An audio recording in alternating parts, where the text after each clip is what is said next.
The autumn sun was setting as Senator J.D. Vance hurried through the crowded terminal at Reagan National Airport.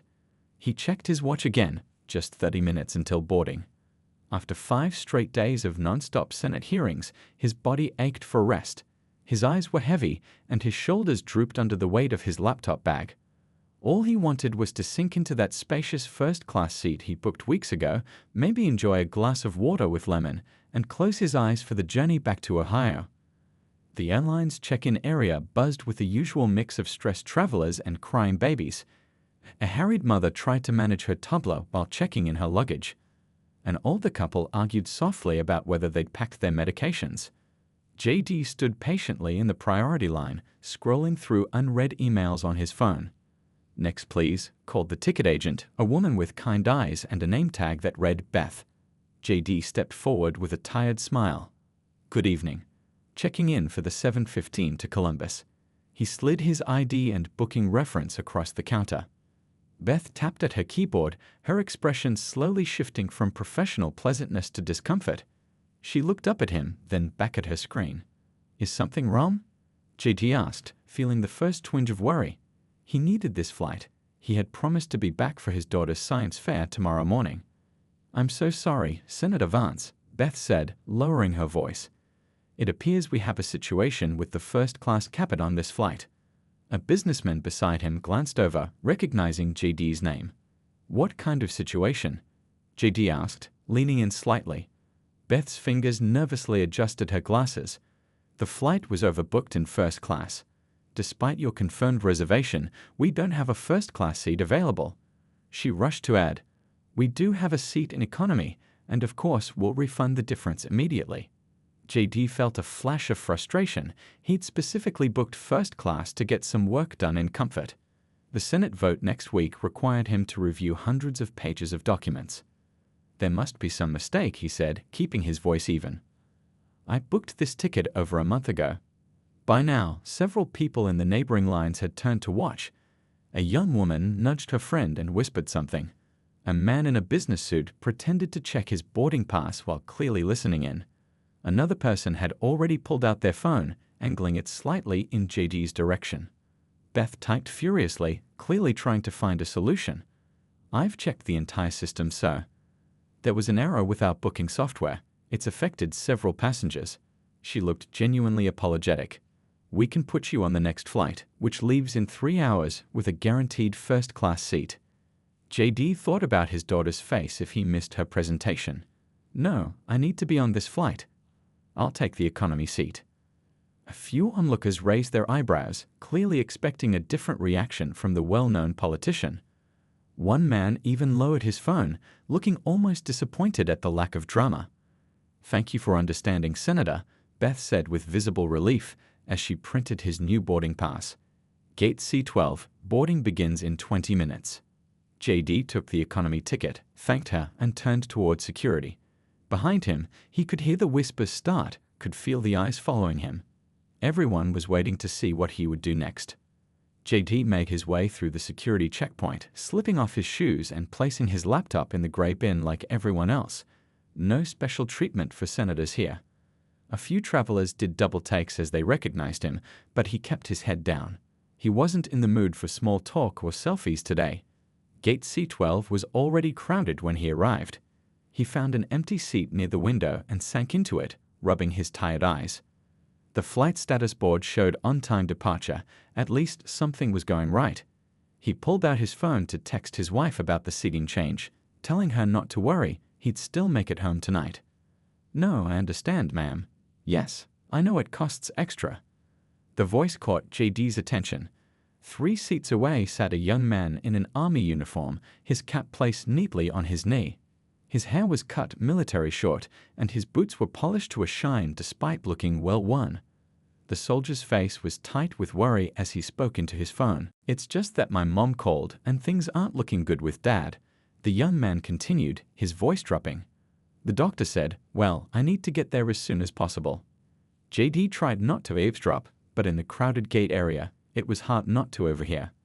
"I know first class would get me off the plane faster for my connection, but the upgrade is $340, and I just don't have that right now." The soldier listened for a moment. No, please don't ask Aunt Linda to loan me money again. I'll make the connection somehow. The young man hung up and stared at his standard economy boarding pass, a muscle working in his jaw. He couldn't have been older than 25, JD guessed, probably just back from deployment, based on the duffel bag at his feet. JD thought about his own complaints minutes earlier. He'd been upset about losing a comfortable seat, while this kid was racing to see his sick father, counting every minute and dollar. Something shifted in JD's perspective. An elderly couple sitting nearby smiled sympathetically at the soldier. The woman reached over and patted his hand. "Going home, dear?" she asked. "Yes, ma'am," the soldier replied politely. "Trying to anyway." "Where's home?" the woman's husband asked. "Small town in Ohio. You probably never heard of it." JD's ears perked up at the mention of his home state. "My dad's in the hospital," the soldier continued, his voice steady but strained. "Heart attack yesterday. They're saying he needs surgery, and well, I'd like to see him before that happens." The elderly couple made comforting noises, and the husband started telling a story about his own heart surgery years ago. JD watched the soldier nod politely, though his eyes kept darting to the clock on the wall. The gate agent's voice crackled over the loudspeaker, announcing pre-boarding for passengers needing extra assistance. The elderly couple gathered their things, qualifying for early boarding. They wished the soldier good luck before shuffling toward the gate. JD sat quietly, turning an idea over in his mind. He thought about his own father, gone now for years. He thought about his daughter waiting for him at home, and what he would want someone to do if she were the one in uniform, rushing to his bedside. Decision made, he stood up. People watched curiously as he walked not toward the boarding line that was forming, but straight to the gate agent's desk. He reached for his wallet, then leaned in to speak quietly with the airline employee. The conversation was brief and ended with the gate agent nodding and typing something into her computer. JD stepped back, feeling better than he had all day despite losing his first-class seat. Sometimes the right choice was crystal clear. "First-class passengers may now begin boarding," the gate agent announced over the intercom. Business travelers in pressed suits lined up, scanning their phones or sipping last-minute coffee. JD stood off to the side, watching. The soldier remained seated, checking his watch and looking anxiously at the board displaying connecting flights. He was mentally calculating minutes, JD could tell. Every second would count for his connection. The gate agent lifted her microphone again. "Could passenger Ryan Thompson please approach the desk?" "Passenger Ryan Thompson." The soldier looked up, startled. He glanced around as if unsure he'd heard correctly. "That's you?" asked a woman sitting nearby. "Yeah," the soldier, Ryan, said, standing and gathering his duffel bag. "But I don't know why they're calling me."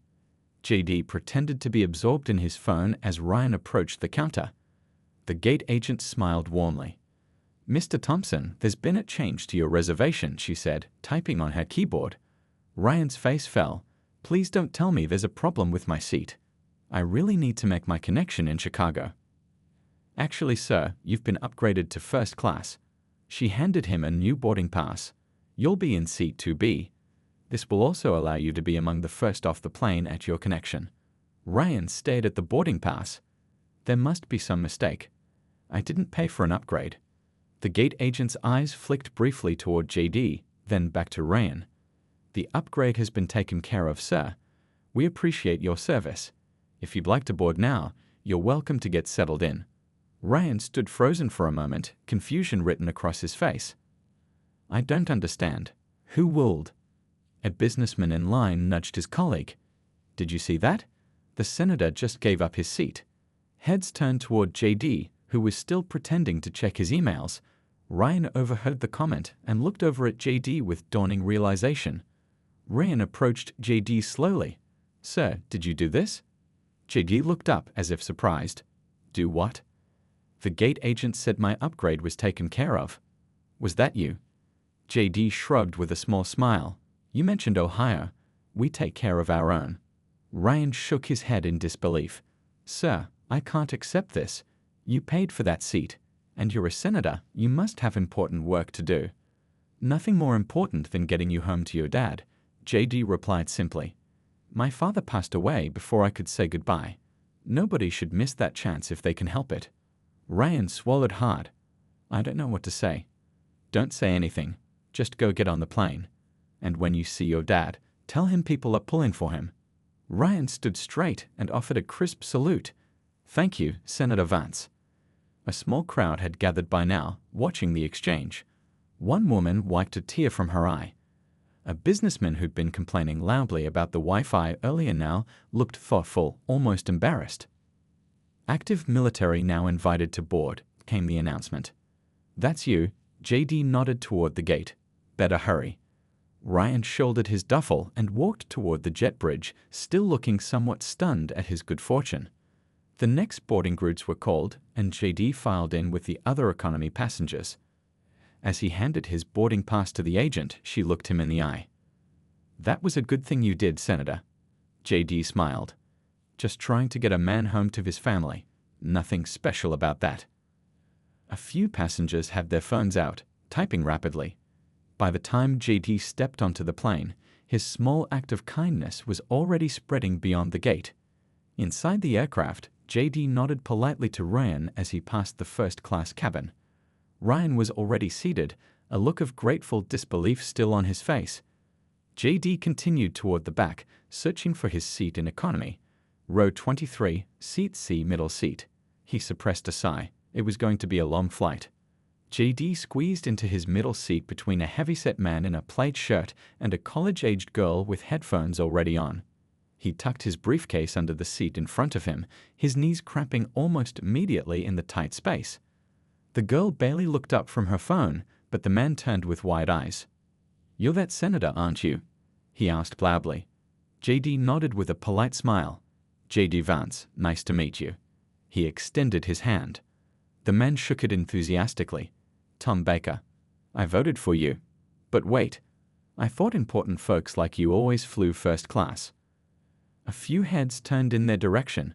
JD wished Tom had kept his voice down. "Usually do," JD admitted, "but there was a mix-up today." A woman across the aisle leaned forward. "No mix-up." He gave his seat away. "To that soldier in 2B. Tom's eyebrows shot up. "Is that true?" JD shrugged uncomfortably. He hadn't done it for attention. "My sister's husband is in the army," Tom continued, lowering his voice slightly. 2 tours in Afghanistan. It means a lot when people look out for them." The woman across the aisle nodded. "My nephew too. Marines." The flight attendant came by, checking that their seatbelts were fastened and tray tables up. She did a double take when she recognized KG. "Senator Vance. I thought you were in." She stopped, looking confused. "Change of plans," JD said simply. She smiled knowingly. "I'll be right back." As the plane pushed back from the gate, Tom turned to JG again. "So what's the deal with the soldier? Why'd you give up your seat?" JD hesitated. He didn't want to share Ryan's personal business, but the story was already spreading through the cabin. 2 rows ahead, a woman was whispering to her seatmate while pointing supplely toward the first-class cabin. "He's trying to get home to see his sick father before surgery," JD said quietly. "Every minute counts." The college girl beside him pulled off one earphone. "Wait, you're a senator and you gave up your first-class seat for a random soldier?" Her tone was skeptical, as if politicians didn't do nice things without cameras present. "His dad's having heart surgery," Tom explained before JD could answer. "Senator here made sure he gets home faster." The girl's expression softened. "That's actually really cool." She put her phone down. "My dad had a heart attack last year. Scariest day of my life." The flight attendant returned, bending down to speak quietly to JG. "Senator, we can't move you back to first class. It's full, but we've got an exit row seat if you'd like more legroom." JD shook his head. "I'm fine right here, thanks." She smiled. "Let me know if you change your mind. Can I bring you a drink once we're in the air?" "On the house." "Water would be great," JD said. "Thank you." As the flight attendant moved on, Tom looked impressed. "So you're really staying in the cheap seats? Most big shots I know would take that exit row in a heartbeat." JD laughed. "I grew up in Middletown. Spent most of my childhood in my grandma's house that wasn't much bigger than this plane. This feels like home." By now, passengers around them were openly watching and listening. A man in a business suit from across the aisle leaned over. "Sorry to interrupt, but I heard what you did for that soldier. My company has a program for veterans. Could I get your card?" Before JD could answer, the woman behind Tom spoke up. "The soldier's going to see his dad before heart surgery. Senator gave up his seat so he'd make his connection." The businessman nodded thoughtfully. "My brother-in-law's a surgeon. Heart cases are tough. Every hour matters." Like a wave spreading from the center of a pond, the story rippled through the cabin. By the time the plane reached cruising altitude, nearly everyone on board knew what had happened. JD hadn't expected this. He'd simply wanted to help someone get home.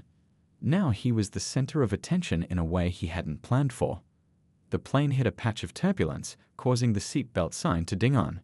JD had just started reviewing some papers for tomorrow's meeting when the flight attendant appeared beside him, balancing a tray with surprising skill despite the bumpy air. "Water for you, Senator," she said, handing him a bottle. "And I brought you these."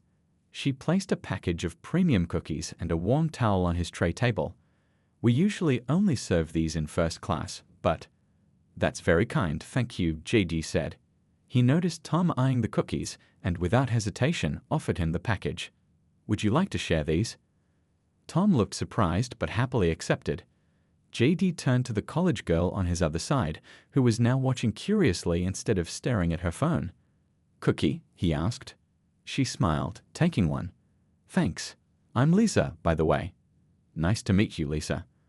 On the other side of the aisle, an older woman with silver hair watched this exchange. When JD caught her eye, she leaned over. "That was nice of you," she said. "Both the cookies and what you did for that young man up front."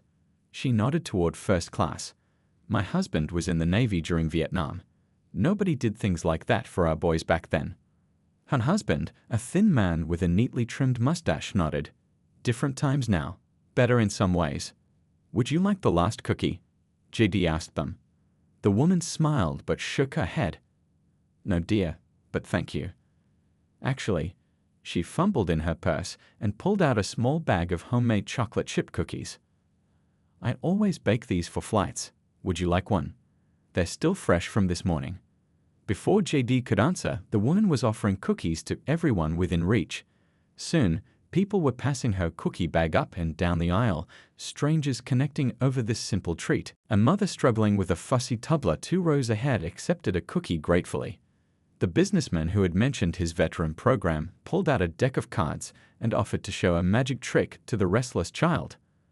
The little boy's eyes went wide with wonder as the man made a card disappear and reappear. Another flight attendant came through the cabin with the beverage cart. When a young couple couldn't sit together because of the booking system, an elderly man volunteered to switch seats so they could. The flight attendant smiled, commenting that she'd never seen so many people helping each other on a flight before. "It's catching," Lisa said, putting her phone away completely now. "Like your senator friend here started something." JD felt his cheeks warm slightly. "I just did what seemed right. Nothing special." Tom laughed. "Sometimes that's all it takes, isn't it?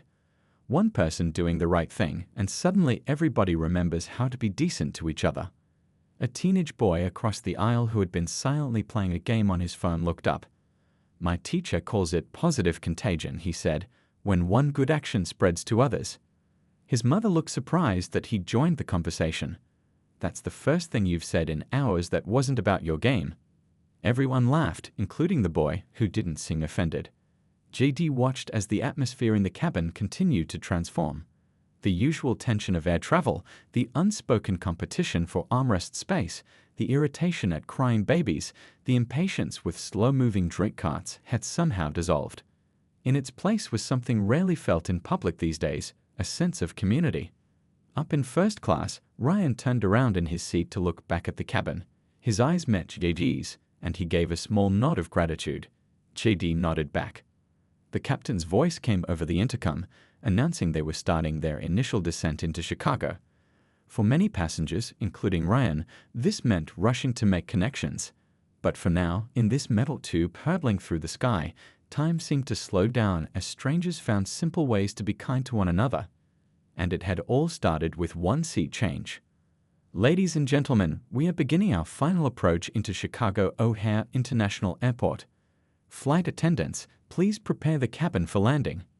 The plane banked left, revealing the sprawling Chicago skyline through the windows. JD tucked his papers back into his briefcase and checked his watch. The flight had gone by faster than he expected, probably because of all the conversation. "So you're heading to Columbus after this?" Tom asked, buckling his seatbelt. "That's right," JD replied. "My daughter has a science fair tomorrow morning." "What's her project about?" Lisa asked from his other side. JD's face lit up with fatherly pride. "She's testing which natural cleaners work best on different surfaces. Very practical. She gets that from her mom." The plane dipped lower, the ground rushing up to meet them. JD gripped the armrests slightly. He'd never quite gotten used to landings. "You know, my dad never made it to any of my school stuff," Tom said quietly. "Always too busy. It's good you're making the effort." JD nodded. "My family didn't have much when I was growing up, but my grandma was always there. That matters more than anything else." The wheels touched down with a squeal and a bump. People instinctively gripped their armrests, then relaxed as the plane slowed. The usual routine followed: dings of seatbelt signs, announcements welcoming them to Chicago, reminders to check overhead bins. JD glanced toward the front of the plane. Ryan was already standing, ready to be the first off to make his connection. Good, JD thought. That was the whole point. As the plane taxied to the gate, something unexpected happened. The older woman across the aisle tapped her husband's arm and whispered something. He nodded, and they both began to clap. Slowly at first, then spreading like wildfire, applause filled the cabin. People weren't clapping for the pilot's landing. They were looking at JD. JD felt his face grow warm. "Pleased, that's really not necessary," he said, waving his hands to stop them. "It's not just about giving up your seat," Lisa said beside him. "It's about reminding us all how easy it is to be kind." The plane came to a stop at the gate. The seatbelt sign dinged off, and passengers began the usual scramble for overhead bags. But something was different. Instead of pushing and rushing, people were stepping back, letting others go first. "Those with tight connections, please proceed first," a passenger in the front called out. Ryan stood at the front of the plane, duffel bag in hand, looking back in confusion at the applause. The flight attendant leaned in to explain, pointing toward JD. Ryan's eyes widened, and he gave a small wave to the cabin before turning to exit. As JD stood to retrieve his bag, the applause grew louder. An older gentleman with a cane was struggling with his overhead luggage. Tom immediately stepped up to help him, passing the bag down carefully. The businessman who had shown the magic trick handed his cart to the mother of the toddler. "My company is actually hiring remote workers. With your background, you might be interested." The woman's eyes lit up. "Really? That would be amazing with the little one." JD watched these interactions with a sense of wonder. One small gesture had somehow unlocked people's better natures. As passengers filed toward the exit, many stopped to shake JD's hand or pat his shoulder. The elderly woman who had shared her cookies pressed a small bundle wrapped in napkins into his hands. "A few for your daughter," she whispered, "for good luck at her science fair." At the front of the plane, as JD finally made his way to the exit, he saw Ryan waiting in the jet bridge. The young soldier stood straight, as if at attention. "Senator Vance," Ryan said, extending his hand. His voice caught slightly. "I wanted to thank you properly. My connection leaves in 20 minutes. Because of you, I'm going to make it." JD shook his hand firmly. "I'm just glad it worked out." Ryan's eyes were bright with emotion. "It's not just about making the flight. It's about," he paused, gathering himself. "My dad's having surgery in a few hours. Thanks to you, I'll be there before they take him in." The impact of that simple statement hung in the air between them. A few extra hours with a loved one. What could be more valuable than that? By the next morning, the story had taken on a life of its own. A passenger had posted a short video clip of the spontaneous applause, along with a brief explanation. Senator J.D. Vance gave up his first-class seat to help soldier get home to sick father. Whole plane changed, never seen anything like it. The clip had already been shared thousands of times. Local news stations picked it up first, then national ones. By lunchtime, #FirstClassAct was trending across social media platforms. JD, meanwhile, was sitting on a metal folding chair in his daughter's school gym, watching proudly as she explained the results of her natural cleaner experiment to the science fair judges. He turned his phone to silent, completely unaware of the growing online buzz. When he finally checked his messages during a break between judging rounds, his screen was flooded with notifications. His press secretary had called 12 times. There were text messages from colleagues, friends, even political opponents. One message from a fellow senator who often voted against his bills simply read, "Classy move, JD." It wasn't until he stepped outside to return some calls that a parent recognized him. "You're that senator from the plane," the man said, extending his hand. "My brother-in-law was on that flight, said it was the most uplifting travel experience he's ever had." JD smiled politely, still caught off guard by the attention. By the time he made it back to his daughter's display, she'd won second place, to her delight. A local reporter was waiting. "Senator Vance, could we get a comment about what happened on your flight yesterday?" JD shook his head. "Today is about my daughter's achievement, not about me." The reporter nodded respectfully and stepped back. Later that afternoon, as JD helped his wife prepare dinner, his phone rang. It was a number he didn't recognize, but something told him to answer it. "Hello, Senator Vance, this is Ryan Thompson." JD smiled, stepping onto the back porch for privacy. "Ryan, how's your father doing?" "That's why I'm calling." Ryan's voice was thick with emotion. "The surgery went well. He's going to recover. And sir, I made it in time. I got to talk to him before they took him in. He knew I was there." JD leaned against the porch railing, a wave of relief washing over him. "That's wonderful news, Ryan. I'm so glad to hear it. The doctors said having family present before surgery can make a real difference. Something about reducing stress hormones." Ryan paused. "Sir, my dad asked me to thank you personally. When I told him what you did, well, he said it restored his faith in our country a little bit."